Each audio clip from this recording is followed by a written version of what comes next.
I love the morning energy boost I get from Cafe Monster. 150 milligrams of caffeine and only 190 calories. And it comes in 3 delicious flavors: vanilla, mocha, and salted caramel. Vanessa, if you were stranded on a deserted island and could only have Cafe Monster in one flavor, which flavor would you pick? Ooh, I like them all. It was a trick question. You passed. Cafe Monster. Chill it down, shake it up. Enjoy. Happy holidays, everyone. I just want to say thank you to all our listeners for supporting Parcast this year. We wouldn't be able to do Cults without you. Like many of you, we're taking time off over the holiday. We won't release Cults episodes on December 25th and January 1st, but we'll be back with a brand new episode on January 8th. And while we're away, we ask that you do us a favor.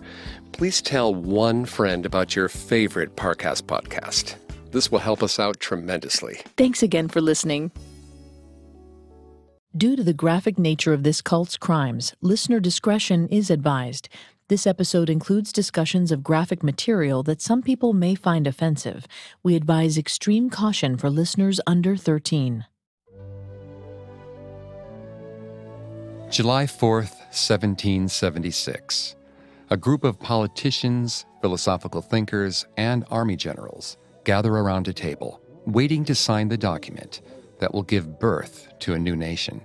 Of the 56 men that will put their signatures on the Declaration of Independence, 9 of them share a secret. They belong to one of the world's oldest, most discreet organizations. These men are Freemasons. They come from a long-standing tradition of secret rituals, symbolism, and knowledge. And they swear to build this new nation on Masonic ideals. Most of the men present had no idea that over the next 200 years, Freemasons would control the most powerful nation on earth and use a fledgling government as their own personal playground.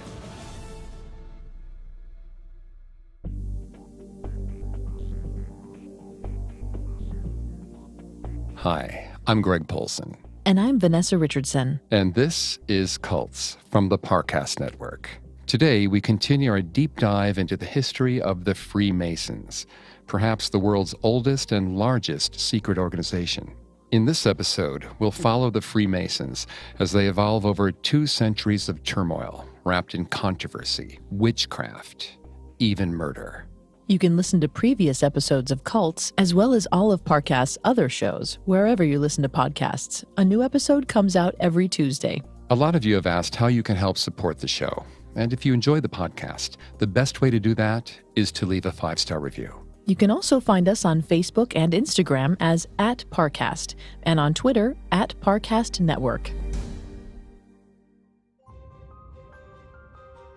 Freemasonry most likely began in medieval Europe with a group of traveling construction workers.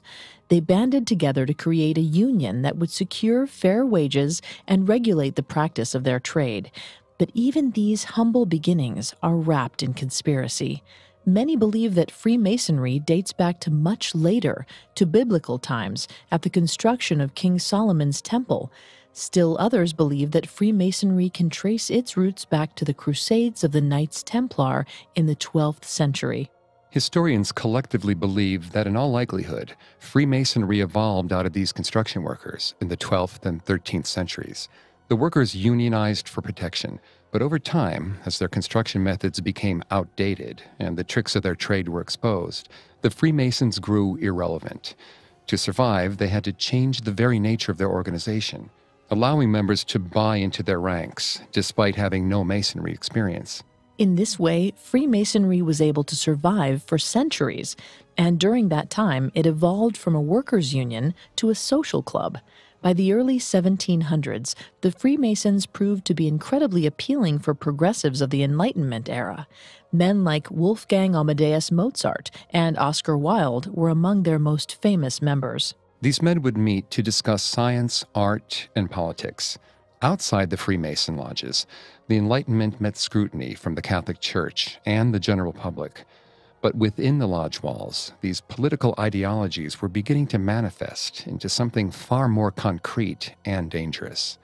They began to imagine a new form of government, one that mirrored the ethical code of the Freemasons, that all men were created equal and deserved a voice in their own government. They just needed a new, fledgling nation to build in their image, to test out this radical form of governance. They called for revolution.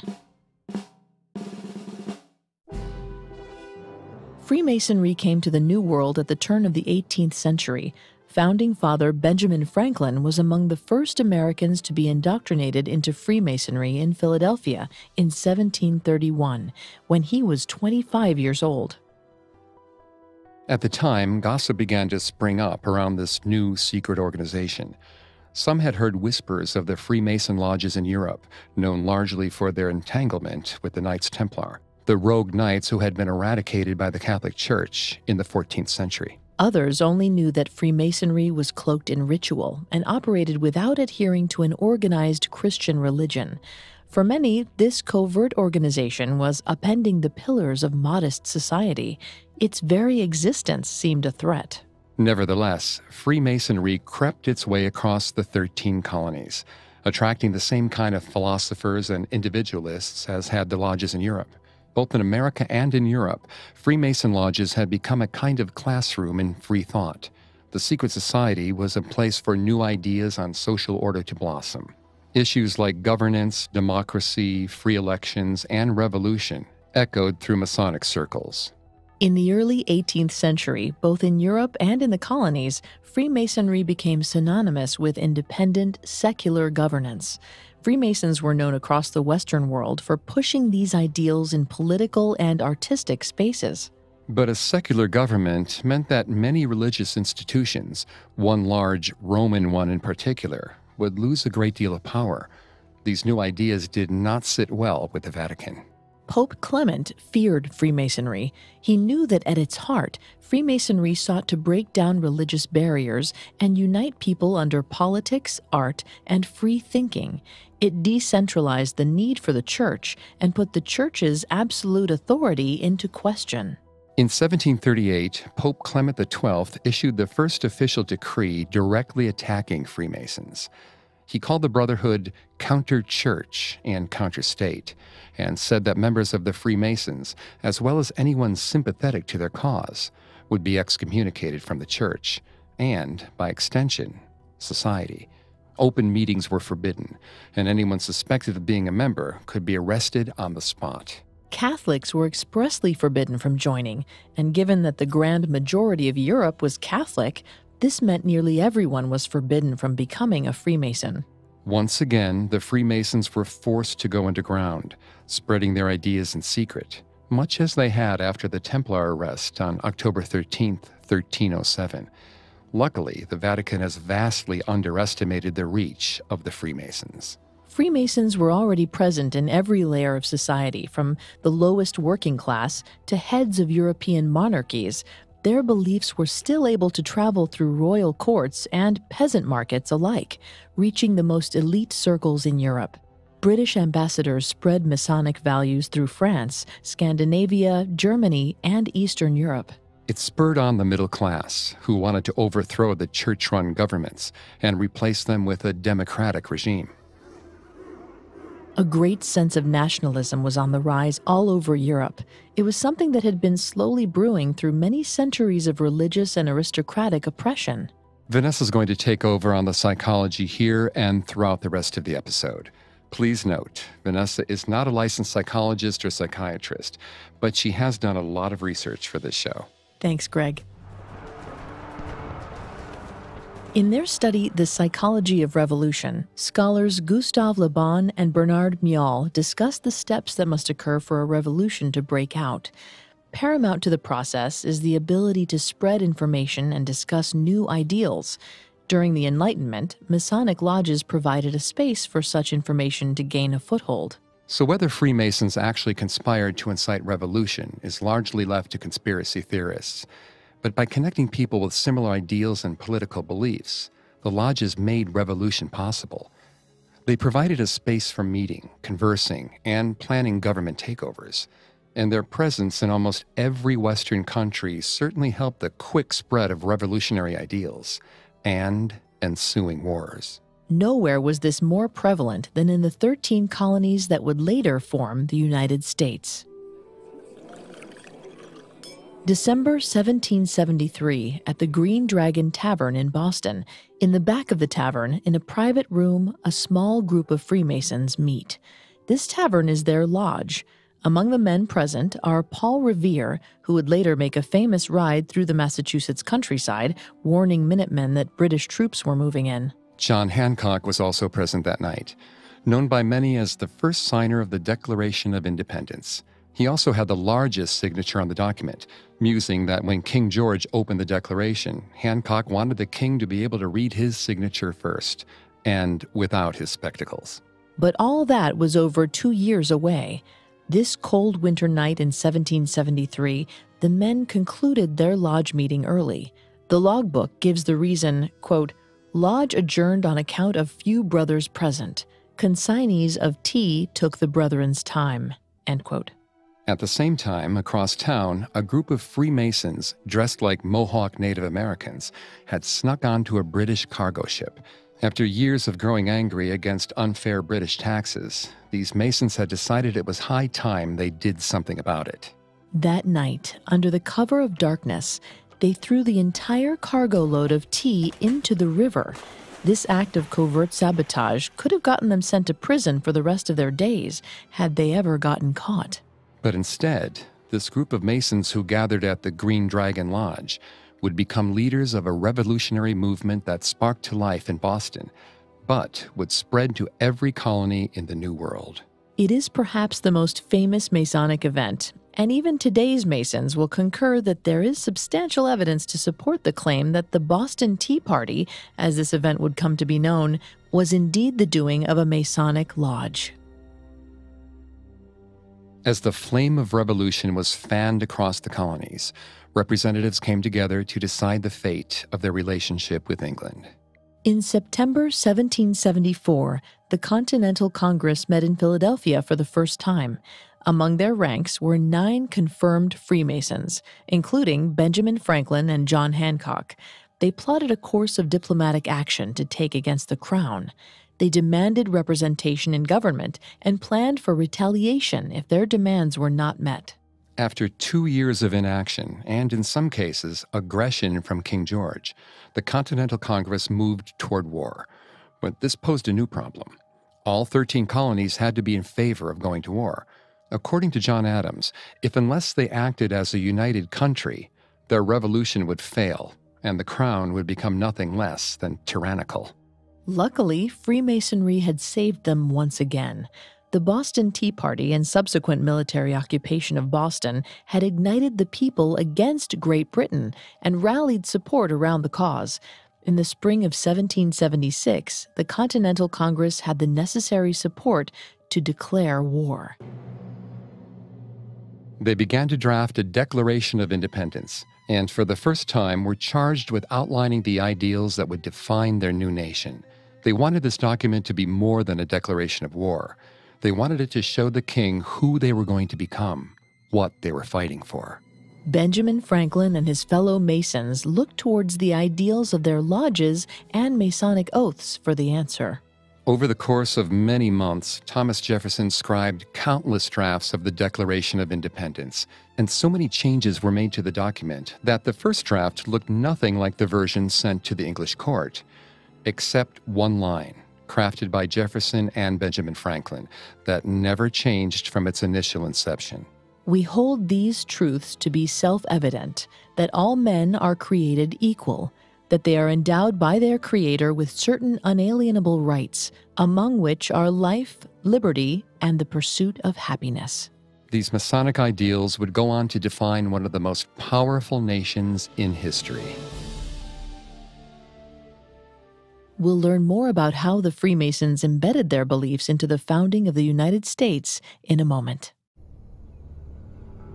As the giant grew closer, Enceladus realized something was wrong. Instead of legs, Enceladus and his brother giants slithered on 2 large serpents with snapping maws where the feet should be. But this giant's serpents weren't snapping, and its face sagged. An arrow whizzed past Enceladus' face. This wasn't a giant. It was a god. You foolish, foolish giant. No one rebels against the gods and escapes unscathed. Athena, the goddess of war and wisdom, peeled off the face of a giant she'd flayed alive, revealing her own face, dripping with blood. Hi there, I'm hosting a brand new show on Parcast called Mythology. It dramatizes ancient myths for a modern audience and dives into their history, origins, and meaning. I've already listened to part 1, and I can't wait for part 2. Stick around after this episode to hear a preview of Mythology's part 1 on the Greek goddess Athena. New episodes come out every Tuesday. Search for and subscribe to Mythology wherever you listen to podcasts.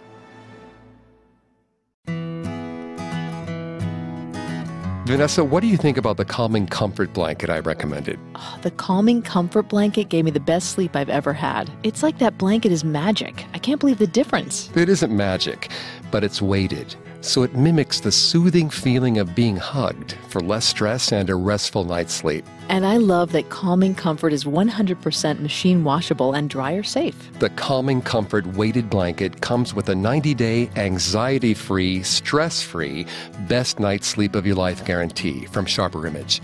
Right now, just for our listeners, you can go to calmingcomfortblanket.com. Use promo code CULTS at checkout to receive 15% off the displayed price. Again, that's calmingcomfortblanket.com, promo code CULTS. And because you can't put a price on a great night's sleep, go online now at calmingcomfortblanket.com and use promo code CULTS for your special discount today. Now, back to the story. On July 4th, 1776, the Continental Congress gathered in Philadelphia to sign the Declaration of Independence. It's important to remember that at the time, Congress understood that it had a very narrow path to victory.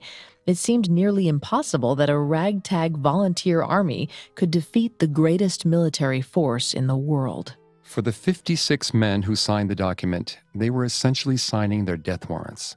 Among them were 9 confirmed Masons, but as many as 50 signers of the Declaration of Independence have been linked to Freemasonry and could very well have been active members. It's no exaggeration to say that the United States was founded almost exclusively by Freemasons, not only in governance, but also as revolutionary leaders who rallied the public in support of war. Years later, in 1818, President John Adams would write of the events in 1776 as, quote, "perhaps a singular example in the history of mankind. 13 clocks have been made to strike together, a perfection of mechanism which no artist had ever before effected," end quote. 13 clocks striking at once, marking a moment that would change the world. The Freemasons had helped to launch a revolution that no monarchy in the world thought could be won. Suddenly overthrowing these tyrannical monarchs was possible. And Freemasons were part of every aspect of the American Revolution. Benjamin Franklin is perhaps one of the most well-known Freemasons in history. He first became a Mason in 1731 in Pennsylvania at the age of 25 and was active in the Brotherhood for 60 years until his death in 1790. In 1734, Franklin was responsible for the first Masonic book published in the United States, aptly called Mason Book. It was essentially a reprinting of Anderson's Constitutions, a collection of essays written by a Freemason in England in 1721, outlining the values and priorities of the fraternity. During his time in Europe, Benjamin Franklin became one of the very first Americans to be admitted into the 9 Muses of Paris, one of the most important Masonic lodges in Europe. He was also known to be very close with Voltaire, one of the most influential writers and philosophers of the Enlightenment. Franklin became Grand Master of the Philadelphia Masonic Lodge upon his return to the U.S. and started actively recruiting members. And as the colonies moved towards war, he moved to retain the secular nature of the Freemasonry and the foundations of this new nation.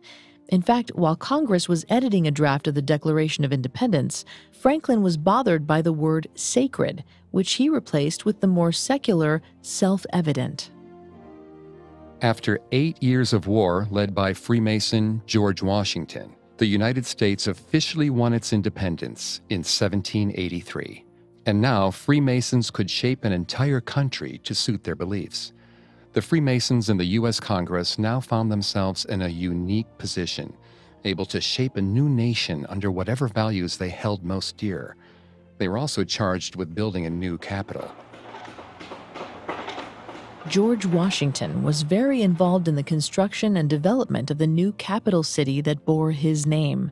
He hired Pierre-Charles L'Enfant, a French-American war veteran and fellow Freemason, to design a geometrically perfect city as homage to the values of Freemasonry. The square is one of the most important Masonic symbols. It represents those who are square of actions and virtue, meaning honest and fair. Washington asked for the district to be built on an exact 10-mile square to remind the governing body of their responsibility to the American people. L'Enfant added radial streets shooting out of the capital, hearkening to the compass, the Masonic symbol representing the spirituality of man. Many people believe there are other Masonic symbols hidden in the Washington, D.C. city grid, but we can't confirm that. By 1817, the U.S. had its second Masonic president, James Monroe.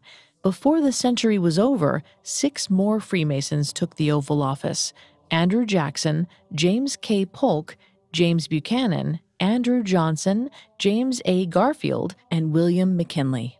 At this point in their history, Freemasonry was still very much an elite group of political thinkers that had climbed to the height of world power. But that power soon began to corrupt their virtue. Freemasonry became less about the values of equality and freedom and more about retaining control over the country, allowing access to only an elite few. And if someone threatened to expose their secrets, more often than not, they disappeared. By the start of the 19th century, the Freemasons had transformed into a social group for the intellectual elites of Europe and were positioned in the highest political and social roles in the newly formed United States. Freemasonry was still shrouded in relative secrecy. While the existence of their group was common knowledge, they still tried to keep the rituals, codes, and rules of membership as secret as possible. But in 1826, someone violated that trust. William Morgan was a family man living in Batavia, New York. In 1825, he joined the Leroy Western Star chapter of the New York Masonic Lodges. He claimed to have been a captain during the War of 1812 and that he was made a Master Mason while living in Canada, though there were no records to support either of these claims. He immediately became an active lodge member, curious and eager to learn about Freemason history, rituals, and codes. But for some members, he was too eager. They sensed that something was off, and they were right. Morgan was a spy. In 2010, psychiatrist Dr. David L. Charney published a study entitled True Psychology of the Insider Spy, in which he dissected and analyzed the behavior of people who were hired to infiltrate large organizations. Morgan was a textbook case. Morgan showed too much enthusiasm from the get-go. He went out of his way to visit other lodges in the area, tried to gain their trust, and unsuccessfully attempted to establish a lodge of his own. Charney describes this as the post-recruitment stage, in which a spy that has been admitted into their target organization feels relief or even euphoria at his ability to gain admittance into the club. At this point, it seems as though all the spy's plans are coming together, and they can be overly enthusiastic or confident. Often their commitment is what will raise the most red flags, their need to prove their loyalty. And unfortunately for Morgan, this held true. The other members didn't trust him. His stories didn't always line up, and they were suspicious about his claims of an impressive past he couldn't prove. The constant backlash from other members eventually wore Morgan down. Charney calls this the remorse stage, when the operative realizes his plans have failed and gives up the jig. Morgan finally broke down and revealed that he was planning on publishing a book called Illustrations of Masonry, exposing and detailing the work of their organization. Morgan admitted he was working alongside a local newspaper publisher named David Cade Miller and was promised 1/4 of the future book's profits. Miller himself had been a Mason, reaching apprentice level, but was kicked out of the group for behavioral issues. He and Morgan had signed a penal bond with the investors of the project, in which they would be fined $500,000 if the book was not completed. But unfortunately for Morgan, the Freemasons had an equally vested interest in his silence. We'll learn how far the Freemasons would go to secure their power in just a moment. It's that time of year again. Everybody is buying thoughtful gifts for loved ones, and I can't think of anything. Do what I did, give an Audible membership, and now's the best time to do it with a special offer. Audible, that's a great idea. Audible has an unbeatable selection of audiobooks, including bestsellers, mysteries, thrillers, and more. I've had my Audible subscription for a few months now. I can choose 3 titles every month, 1 audiobook and 2 Audible originals you can't hear anywhere else. I recently finished Combating Cult Mind Control, the #1 best-selling guide to protection, rescue, and recovery from destructive cults by Stephen Hassan. I'm convinced. Audible memberships will be a great gift. Right now, for a limited time, you can get 3 months of Audible for just $6.95 a month. That's more than half off the regular price. Give yourself the gift of listening. And while you're at it, think about giving the gift of Audible to someone on your list. For more, go to audible.com/cults or text cults to 500-500. That's audible.com/cults or text cults to 500-500. Now back to the story. In 1826, a spy named William Morgan unsuccessfully attempted to infiltrate the Freemasons and expose their secrets to the world. He outed himself and his publisher, and the Freemasons promised revenge. A few weeks later, Miller's newspaper office mysteriously caught on fire. Then, on September 11, 1826, William Morgan was put in jail for a trivial charge of stealing a shirt and tie. Miller bailed Morgan out of jail, but he was rearrested weeks later for failing to pay a $2 bar tab. A few days later, 4 Freemasons convinced one of the jail guards, also thought to have been a Mason, to release Morgan to them. The Masons grabbed Morgan, who pleaded with them to let him go. They walked Morgan to a carriage and drove him away. It was the last time he was ever seen. It's not clear what exactly happened to Morgan after that. Some say he was taken to the Niagara River and put in a body bag and drowned. Others say he was paid a large amount of money to disappear in Canada. Like so many things in Mason history, the truth was buried among their dark secrets.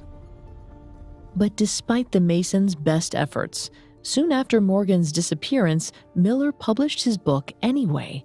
It became an instant bestseller, with interest fueled by the mysterious disappearance of its author. Public outrage spread quickly, both about the Masons' role in Morgan's disappearance and the fact that they were never punished.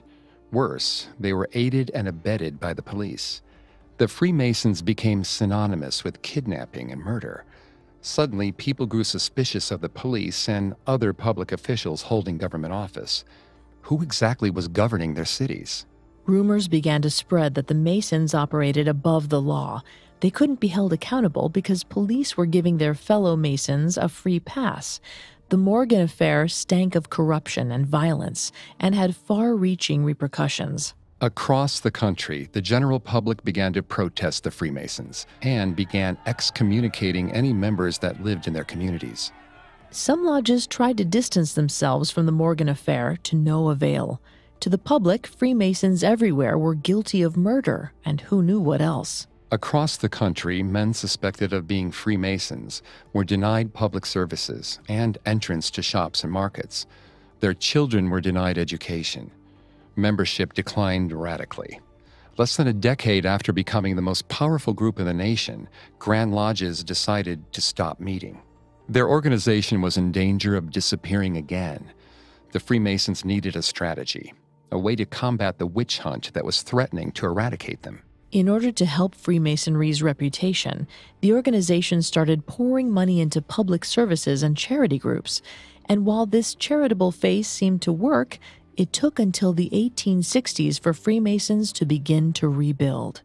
But the organization was still about to undergo one final makeover, one that would undo all the efforts to reform the group's image, one that would drive Freemasonry back into the world of mysticism and conspiracy theories. Albert Pike was born on December 29, 1809 in Boston, the oldest of 6 children. He quickly proved himself to be a capable child, and as he grew older, his parents recognized him as a genius. In fact, he was accepted to Harvard at 17, but couldn't afford to go. Pike was said to be able to read and write in 16 languages, though little proof backs up that claim. He's also been widely accused of plagiarism, so while he was still a genius, it's more likely he was a con man than an actual scholar. In the early 1850s, Pike became a Freemason and quickly rose through the ranks at his local lodge. He became fairly well known in the Mason community as a smart, active Mason dedicated to the cause. In fact, he was promoted to Sovereign Master Commander of his lodge in 1859. But beyond the lodges of the U.S., trouble was brewing. The country was being ripped apart over continued use of slavery, and as brothers prepared to fight one another all over the country, the Freemasons were forced to examine what brotherhood truly meant to them.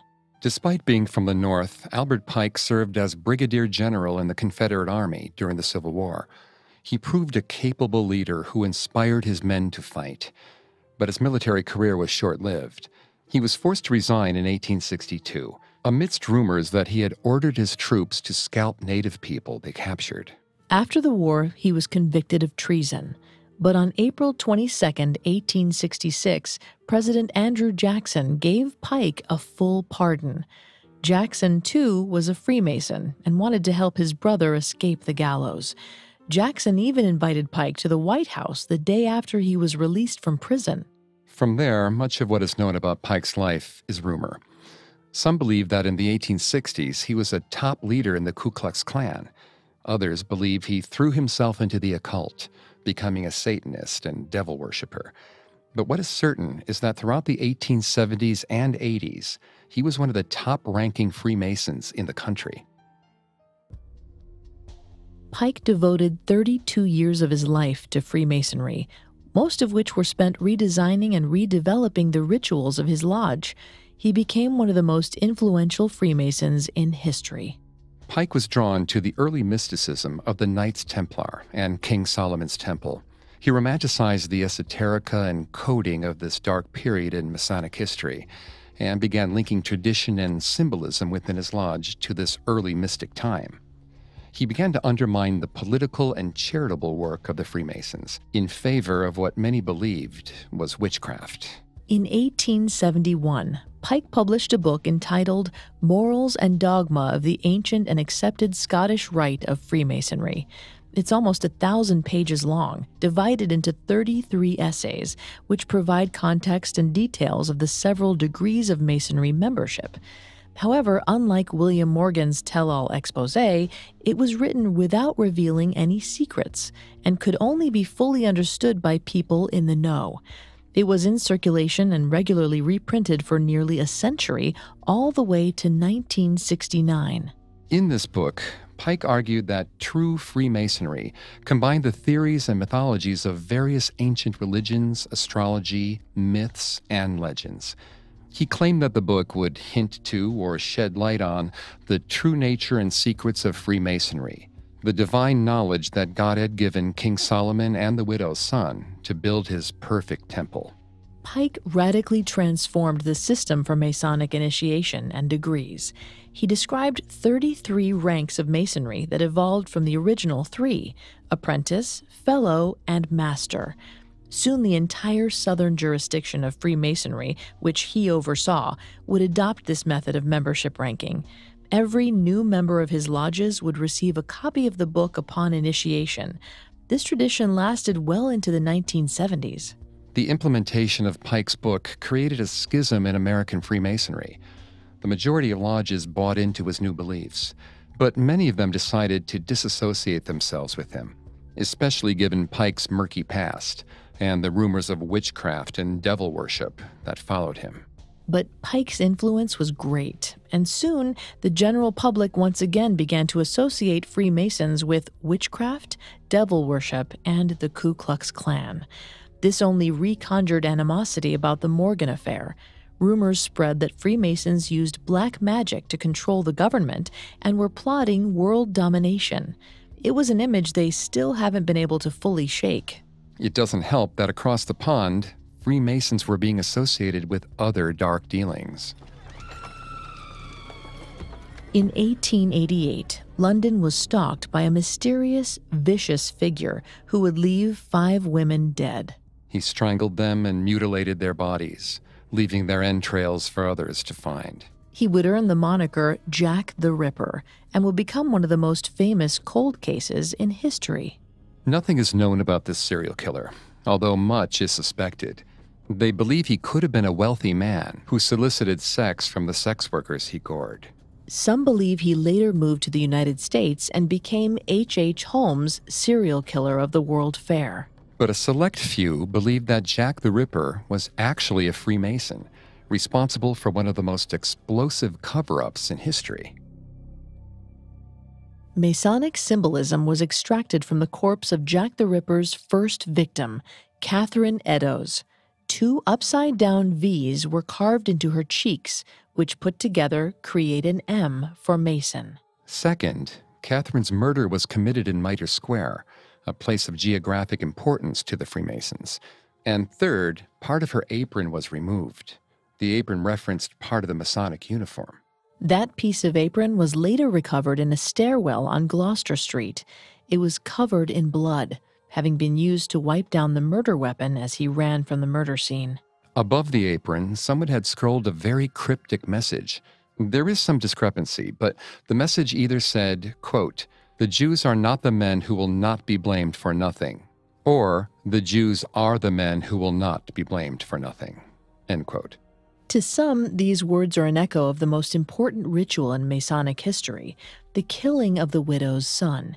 In the pageant, 3 Freemasons pretend to be the men who murdered Hiram Abiff, head architect to King Solomon's temple. The police quickly erased the message, despite it being a key piece of evidence. Could they too have been Freemasons, eager to cover their tracks? And more importantly, why would Jack the Ripper connect himself to such a cult? At the time, it was rumored that Catherine Eddowes was mistress to the Duke of Clarence, heir to the throne of England. Not only was she his lover, but she was pregnant with his child. When the Freemasons discovered that the crown was threatened by this lowly shopgirl, they chose to protect their country and their fellow Mason, Duke of Clarence, by sending the palace surgeon to attack Eddowes. The surgeon's name was Sir William Gull. While this theory might seem absurd, it is worth noting that the lacerations on Catherine Eddowes' corpse were many, but cut with learned precision. As for the other 4 victims, perhaps it was a copycat murder. Perhaps the Duke of Clarence had more extracurricular activities than expected. Or maybe after Eddowes, Sir William Gull realized that he liked killing. But all of these theories and connections to the occult are circumstantial and buried far in Freemasonry past. These days, the group prides itself of increased transparency. They're largely a charity organization and work to push their members to become better men, better fathers, and better citizens. Lodges organize guest receptions on a regular basis, where interested people are invited or freely attend open seminars. A Masonic lodge won't solicit members. A potential member must seek membership of their own free will. Prospective members must also prove that they are free from addictions and dependencies and have a good social reputation and stable financial situation. Members must also express a belief in the existence of a supreme being, a requirement that has been central to Freemasonry since its earliest iterations. The initiation ceremony still holds an essential role in the organization. New members are asked to reenact the murder of the widow's son before they're inducted, as a way of paying homage to what Masons believe is their moral code. In general, lodges are still self-governed and hold elections for local officials. They're overseen by regional lodges and a larger Grand Lodge. The Freemasons are an ancient organization, one of the few that was able to survive to modern day. And with 6 million current members, it's clear the Freemasons have only just begun to fight. Their legacy is emblazoned on almost every government building in the country, almost every medieval cathedral in Europe. They've made their mark on the very face of our society. Their ideals have founded entire republics. Presidents, musicians, artists, philosophers. These men have all proudly carried on Masonic ideals, passing them on to the next generation.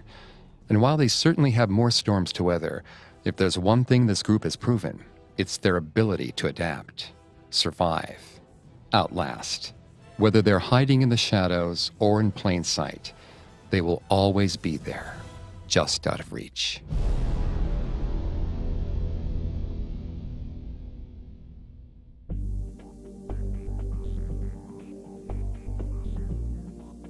Thanks again for tuning into Cults. We'll be back with another episode next Tuesday. Some of you have asked how you can help support the show. And if you enjoy Cults, the best way to help is to leave a 5-star review wherever you're listening. You can find Cults and all of Parcast's podcasts on Apple Podcasts, Stitcher, Google Play, CastBox, Spotify, or your favorite podcast directory. You can also find us on Facebook and Instagram as @Parcast and Twitter @Parcast Network. We'll see you next time. Cults was created by Max Cutler and is a production of Cutler Media and is part of the Parcast Network. It is produced by Max and Ron Cutler, sound designed by Michael Langsner, with production assistance by Ron Shapiro and Paul Mahler. Additional production assistance by Maggie Admire and Carly Madden. Cults is written by Jorge Molina and stars Greg Polson and Vanessa Richardson. And here it is, your preview of Mythology's first episode on the Greek goddess Athena. I hope you like it. It was foolish to challenge the gods. After battling the goddess Athena for 3 days, Enceladus had all but resigned himself to the fate of so many of his fellow giants. But he'd escaped her for the moment, and perhaps that would become his advantage. Enceladus had barely caught his breath when he heard the horses. He whipped around, worried Athena had tracked him to the Ionian Sea, but it was one of Enceladus' own, another giant. As the giant grew closer, Enceladus realized something was wrong.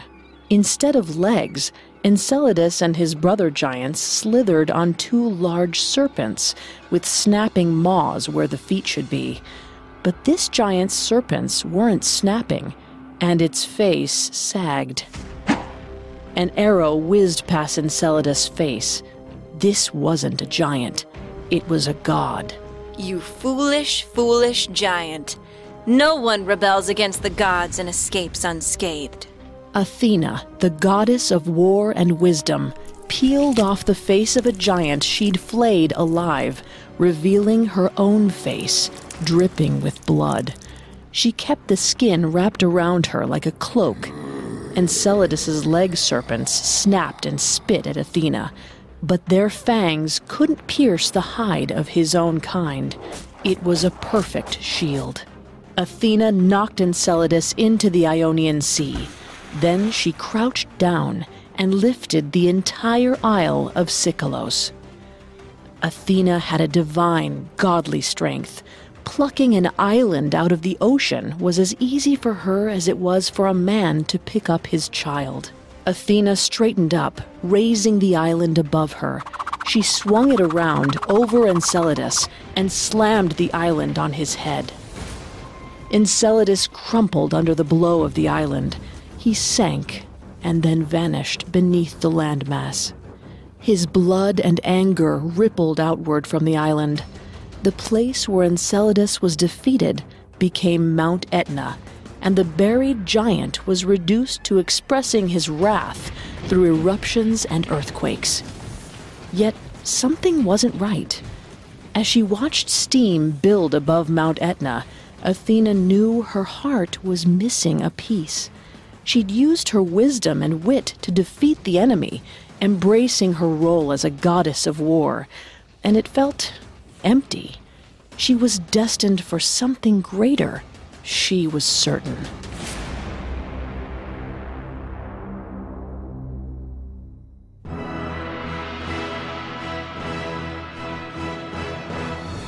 Welcome to Mythology on the Parcast Network. Every Tuesday, we present dramatic stories from ancient mythology and explore their origins. I'm your host and narrator, Vanessa Richardson. Today, we're focusing on the Greek goddess Athena. She's the goddess of war and military strategy, but also the goddess of wisdom, civilization, and the arts. In her mythology, she's caught between who she is and who she wants to be. New episodes of Mythology release every Tuesday, and you can find us and all of Parcast's podcasts wherever you listen to podcasts. At Parcast, we are grateful for you, our listeners. You allow us to do what we love. Let us know how we're doing. Reach out on Facebook and Instagram at Parcast and Twitter at Parcast Network. And if you enjoy today's episode, the best way to help us is to leave a 5-star review wherever you're listening. It really does help us. We also now have merchandise. Head to parcast.com/merch for more information.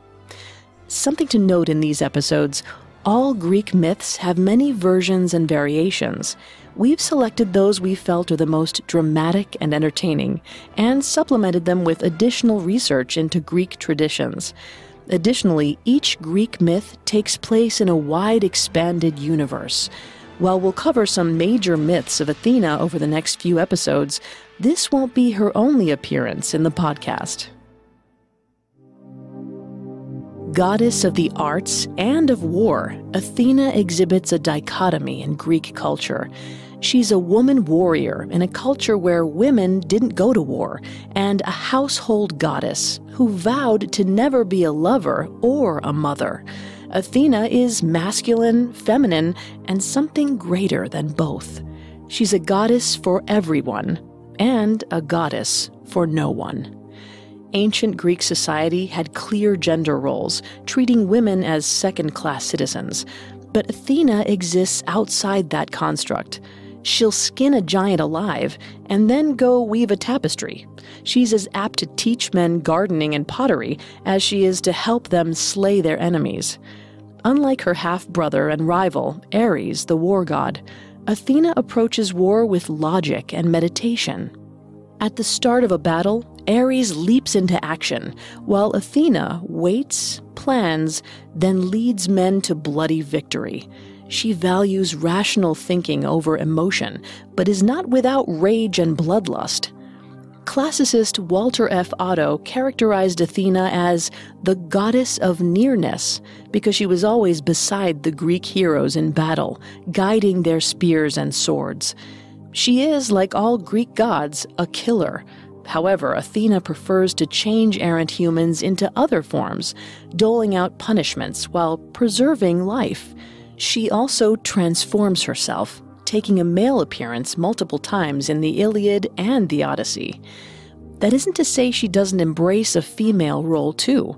In today's myths, the building of the Palladium, the judgment of Paris, and the story of Arachne, Athena strives to be recognized as feminine, and this may be the hardest battle the goddess of war has ever fought.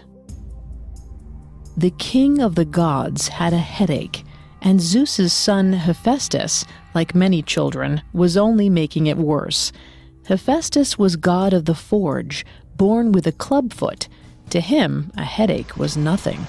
And then I realized I could put another axe head on my existing axe and kill 2 men with 1 blow. Genius, right? Oh, my head is killing me.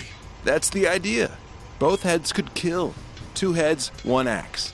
Zeus gestured to his forehead, frustrated. It feels like my skull is expanding and contracting. Maybe I should go... Oh, headache. I thought we were still on axe heads. Zeus continued moaning as he dropped to the floor, gripped his head, and rocked back and forth.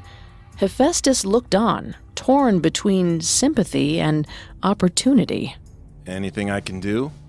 Maybe take over your duties for a time? Not that a headache could ever take down the great god Zeus. Oh, Hephaestus, will you... Hephaestus eyed his brand new double-headed axe. Then Zeus doubled over in front of him. The opportunity was ripe. Zeus had overthrown Hephaestus' grandfather. Perhaps patricide ran in the family. Make it stop. End it. Cut off my head. Hephaestus hid his grin as he grabbed his double-head axe. After today, the gods of Mount Olympus would bow to Hephaestus. He wound up and aimed straight for Zeus's skull. The axe cleaved Zeus's head in half. As Zeus's eyes spread wide apart, a battle helmet emerged from where his brain should have been. Hephaestus dropped his axe in shock as a fully armored warrior woman sprang from Zeus's head, shouting a battle cry. All thoughts of ruling Mount Olympus faded in the face of this fearsome, beautiful goddess. Ready for battle, Athena stepped out of her father's head and into the light of Mount Olympus. Athena was born without a mother, the child of Zeus alone.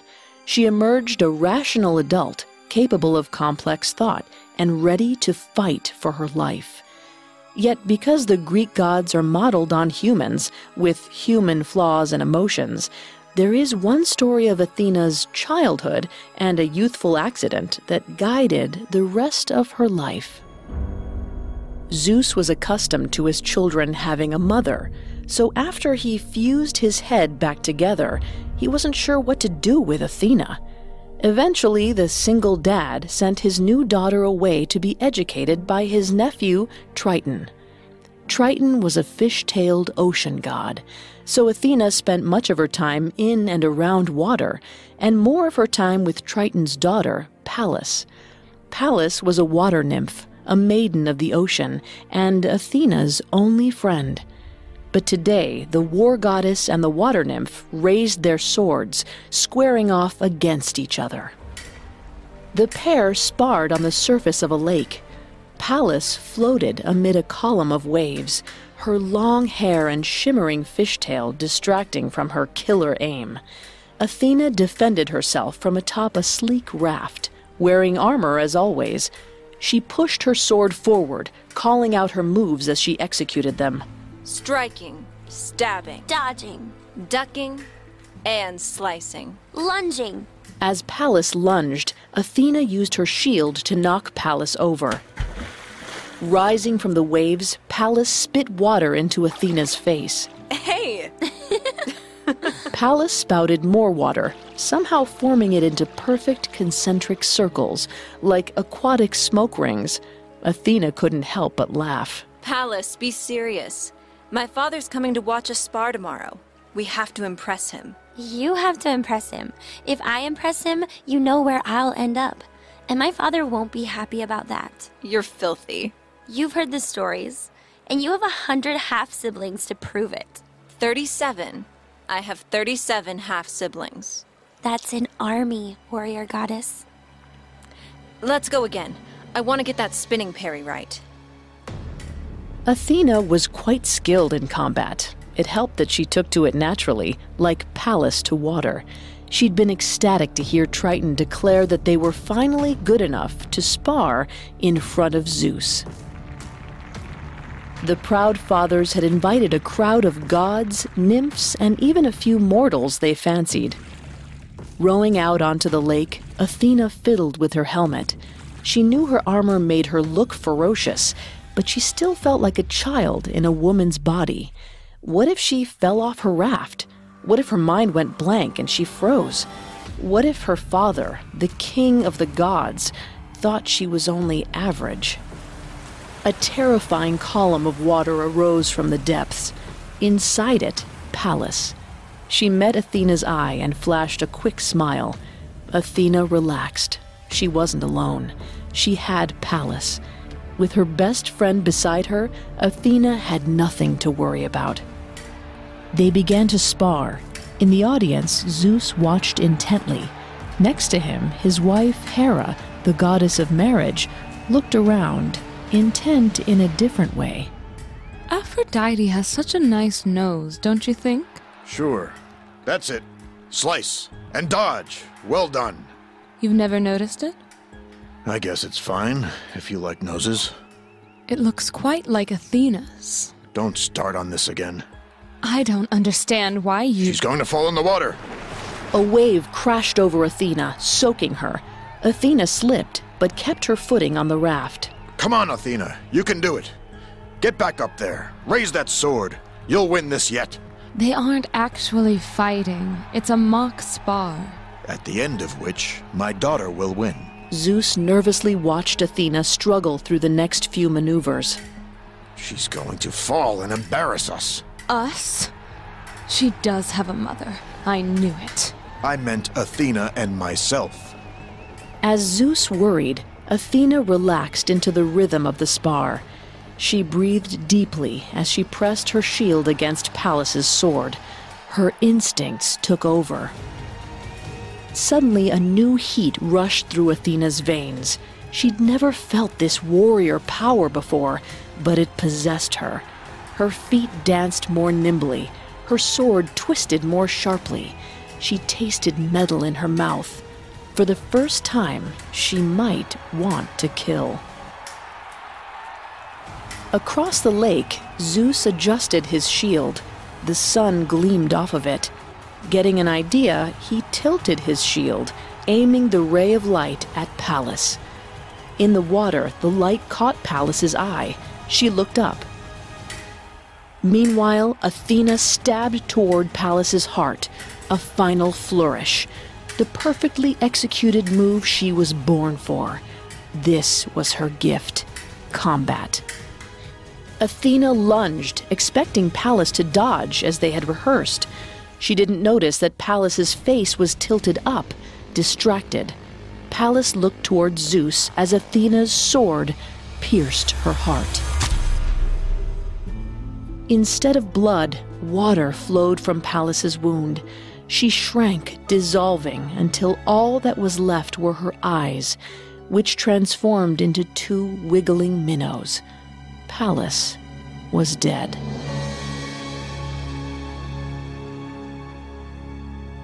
If you enjoyed listening to this preview of our episode on Athena and want to hear the rest of it, search and subscribe to Mythology wherever you listen to podcasts. New episodes release every Tuesday.